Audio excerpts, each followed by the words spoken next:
ఇక నెక్స్ట్ మనకు 12 రాసులు మేషరాశి నుండి 12 రాసులు చూసుకున్నాం. సో మేషాది ద్వాదశ రాశుల గురించి మనం తెలుసుకునే ప్రయత్నం చేద్దాం. మేషరాశి ఫలితాలు ఈ సంవత్సరం అశ్విని 1, 2, 3, 4 పాదాలు, భరణి 1, 2, 3, 4 పాదాలు, కృత్తిక 1వ పాదం కలిపితే మేషరాశి. సో ఈ సంవత్సరం మేషరాశి వారికి ఆదాయం 8, వ్యయం 14, రాజపూజ్యత 4, అవమానం 3. ఈ సంవత్సరం గురువు బలంగా ఉండడం చేత మరియు శని రాహుకేతువులు బలంగా ఉండడం వల్ల ప్రతి ప్రయత్నము సఫలీకృతమయ్యేటువంటి అవకాశాలు కనిపిస్తూ ఉన్నాయి. మానసికంగా ఉత్సాహం ఉంటుంది, ఆర్థికంగా లాభదాయకంగా ఉంటుంది, ఇల్లు ఆస్తి మొదలగునవి కొనగలుగుతారు, సమయ పాలనపై దృష్టి పెడతారు, రుణ బాధల నుండి విముక్తి పొందుతారు, విద్యార్థులకు కొత్త అవకాశాలు ఏర్పడతాయి, విదేశీ ప్రయాణానికి ప్రయత్నించి సక్సెస్ అవుతారు, అవివాహితులకు ఈ సంవత్సరం వివాహ యోగ సూచనలు గోచరిస్తూ ఉన్నాయి. ఈ సంవత్సరం ద్వితీయార్థంలో వివాహ ప్రయత్నంలో సఫలం కాగలవు. వ్యవసాయదారులకు 2వ పంట యందు లాభాలు కనిపిస్తూ ఉన్నాయి. ఇవి మేషరాశి వారికి సంబంధించినటువంటివి. నెక్స్ట్ వృషభ రాశి జాతకాన్ని కనుక తీసుకున్నట్టయితే కృత్తిక 2, 3, 4 పాదాలు, రోహిణి 1, 2, 3, 4 పాదాలు, మృగశిర 1, 2 పాదములు. ఈ సంవత్సరం వృషభ రాశి వారికి ఆదాయం 8, రాజపూజ్యత 7, అవమానం 3. అలాగే ఈ సంవత్సరం కనుక తీసుకున్నట్లయితే జాతకులకు కనుక తీసుకున్నట్టయితే మిశ్రమ ఫలితాలు గోచరిస్తూ ఉన్నాయి. ఉద్యోగరీత్యా బదిలీలు కనిపిస్తున్నవి. మీరు ఊహించని వాటికి వ్యతిరేకమైన దిశగా బదిలీలు ఉండే అవకాశం కనిపిస్తూ ఉంది. అంటే విశాఖపట్నం అనుకున్నానికి విజయవాడ అయ్యే అవకాశం ఉంది. అధికారులకు రాజకీయ నాయకులకు ప్రతికూలమైన వాతావరణం ఉంటుంది. విద్యార్థులకు మాత్రం అనుకూలంగా ఉంటుంది. వ్యవసాయదారులకు కార్మికులకు మధ్యస్థంగా ఉంటుంది. అవివాహితులకు నిరుద్యోగులకు ఓపికతో ముందుకు సాగాలి.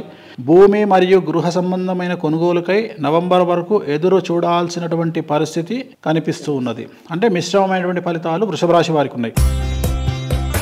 నెక్స్ట్ మిథున రాశి ఫలితాలు మృగశిర 3, 4 పాదములు, ఆరుద్ర 1, 2, 3, 4 పాదములు, పునర్వసు 1, 2, 3 పాదములు. ఈ సంవత్సరం మృగశిర మిథున రాశి వారికి ఆదాయం 5, అలాగే వ్యయం 4, రాజపూజ్యత 3, అవమానం 6. గురువు రాహువు శని గోచారం వల్ల మిశ్రమమైనటువంటి ఫలితాలు కనిపిస్తూ ఉన్నాయి. జూలై నుండి కొద్దిగా వ్యతిరేకత కనిపిస్తూ ఉంది. కార్య ఆటంకములు, కుటుంబంలో చికాకులు, కోర్టు వ్యవహారంలో, క్రయ విక్రయ వ్యవహారంలో వాయిదా పడును, రుణాలు చేయాల్సిన పరిస్థితి ఉంటుంది. విద్యార్థులకు రైతులకు శ్రమ ఎక్కువగా ఉంటుంది, ఫలితం తక్కువగా ఉంటుంది. ప్రతి చిన్న విషయాలను కూడా జాగ్రత్తలు తీసుకోవాల్సి ఉంటుంది. ఉన్నది కాపాడుకుంటూ ముందుకు వెళ్లాల్సిన పరిస్థితి గోచరిస్తూ ఉంది. వ్యాపారులు అత్యాశకు వెళ్లడం వల్ల చాలా సమస్యలను తెచ్చుకునే అవకాశాలు కనిపిస్తూ ఉన్నాయి. ఎందుకంటే ఈ సంవత్సరము 25 ఏప్రిల్ తర్వాత వీళ్లకు మే 1 నుండి గురువు నీచంలోకి వెళ్తున్నాడు. ఓకే, మిథున రాశి వాళ్లకు. సో మిథునంలో గురువు ఎఫెక్టివ్ కనిపిస్తుంది తప్ప రాహు ఉచ్చ. రాహు వల్ల అనుకూలంగా ఉంటుంది, గురువు వల్ల కొద్దిగా జాగ్రత్తలు తీసుకోవాల్సిన పరిస్థితి కనిపిస్తాం. సో మిథున రాశి అంటే ముఖ్యమంత్రి వైఎస్ జగన్మోహన్ రెడ్డి జాతకం. సో రెగ్యులర్గా వీళ్ళు ఏంటంటే ప్రతి గురువారం నాడు ఎల్లో కలర్ షర్ట్ వేసుకుంటే గురువు బలం అనేటువంటిది పెరుగుతుంది. సో అది రెమెడీ. టీ షర్ట్ కానీ షర్ట్ కానీ ఎల్లో కలర్ మనం జగన్కి వేయలేం సార్. సో నెక్స్ట్ కర్కాటక రాశి ఫలితము పునర్వసు 4వ పాదము, పుష్యమి 1, 2, 3, 4 పాదాలు, ఆశ్లేష 1, 2, 3, 4 పాదాలు. ఈ సంవత్సరం ఆదాయం 14, వ్యయం 2, రాజపూజ్యం 6, అవమానం 6. ఈ సంవత్సరం కర్కాటక రాశి వారికి సంఘంలో గౌరవ ప్రతిష్టలు మరియు సముచిత స్థానం లభిస్తుంది. సంతానం కుటుంబానికి మద్దతుగా ఉంటారు. అన్ని ప్రయత్నాల్లో విజయాన్ని సాధిస్తారు. వీరికి ఆదాయం మరియు వ్యాపారంలో లాభాలు పెరుగుతాయి. మే నెల నుండి గురువు వల్ల సుఖ సౌఖ్యాలు కలుగుతాయి. గడిచిన చాలా సంవత్సరాల నుండి వీరు పడుతున్నటువంటి కష్టానికి తగిన గుర్తింపు, గౌరవ సన్మానాలు కలుగుతాయి. ఆదాయం పెరుగుట వలన ఉద్యోగం లభించుట మొదలైన అవకాశాలు పెరుగుతాయి. వ్యాపారంలో విజయము మరియు ముందంజ వేస్తారు. అవివాహితులకు వివాహ సూచనలు మరియు వివాహం అయిన వారికి సంతానం కలిగేటువంటి అవకాశం కనిపిస్తూ ఉంది. దయాగుణంతో, ఉపకార స్వభావంతో ముందుకు వెళ్తారు. అష్టమ శని వేళ మాత్రం కొన్ని మిశ్రమమైనటువంటి ఫలితాలు కనిపిస్తూ ఉన్నాయి. సో అనేక రకాల మార్గాలుగా అవకాశాలు వెతుక్కుంటూ ముందడుగు వేసే అవకాశం కనిపిస్తుంది. మీలో ఉన్న సృజనాత్మక శక్తి బయటకు వచ్చి మిమ్మల్ని ఉన్నత స్థితిలో ఉంచుతుంది. మీరు ఇతరులకు సహాయపడేలా పరిస్థితులు కనిపిస్తాయి. రాజకీయ నాయకులకు, న్యాయవాదులకు ప్రభుత్వపరమైనటువంటి అవకాశాలు దొరుకుతాయి. వీరికి చిన్న చిన్న శారీరక మానసికమైన ఇబ్బందులు ఎదుర్కోవాల్సి వస్తుంది. సో ఇది కర్కాటక రాశి వారికి సంబంధించి. సో నెక్స్ట్ సింహరాశి.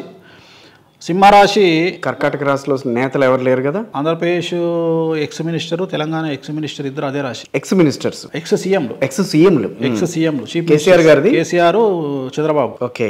సో వాళ్ళకైతే కొంచెం బాగున్నట్టు అనిపించింది నాకు. కానీ ఇది గోచారంలో అష్టమశని ఉంది కదా, గోచారంలో అష్టమశని ఉంది కాబట్టి అష్టమశని ఉంది కాబట్టి ఆరోగ్యపరమైన చిన్న హింట్ లాస్ట్కి ఇచ్చినాం కదా, ఆరోగ్యపరమైన ఇబ్బందులు అని, అదే మేజర్ అవుతుంది.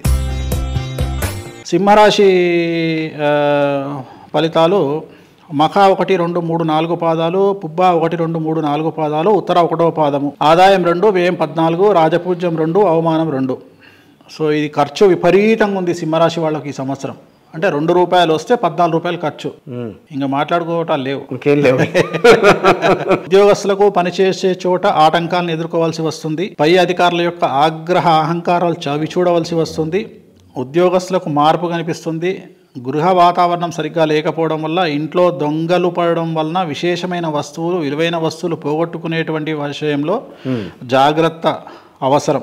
ఓకే. సో అవివాహితులకు వివాహ యొక్క సూచనలు కనిపిస్తూ ఉన్నాయి. రాజకీయ నాయకులకు ఎన్నికలలో విజయాన్ని సాధిస్తారు. అన్ని రకాల వ్యాపారస్తులకు, రైసు మిల్లర్లకు గతం కంటే అనుకూలమైన సమయం క్రమేపీ పెరుగుతుంది. నిరాశను వీడి ఉత్సాహం వైపు నడుస్తారు. భార్యాభర్తల మధ్యన గొడవలు, అలాగే వంశం ద్వారా సంక్రమించే ఆస్తి విషయంలో గొడవలు మరియు కొన్ని రకాల వ్యాధులు సంక్రమించేటువంటి అవకాశం కనిపిస్తూ ఉంది. మీ ప్రయత్నానికి తగ్గట్టుగా కొద్దిగా ఆలస్యంగా ఫలితాలను ఇస్తాయి. అన్ని విషయాలలోనూ సంయమనం పాటించడం వల్ల సాధ్యమైనంత వరకు లాభాలను పొందుతారు. అలాగే చికాకులను అధిగమిస్తారు. మానసికమైనటువంటి క్షోభ ఉంటుంది. లైంగికపరమైన వ్యాధులకు గురయ్యే అవకాశం కనిపిస్తోంది.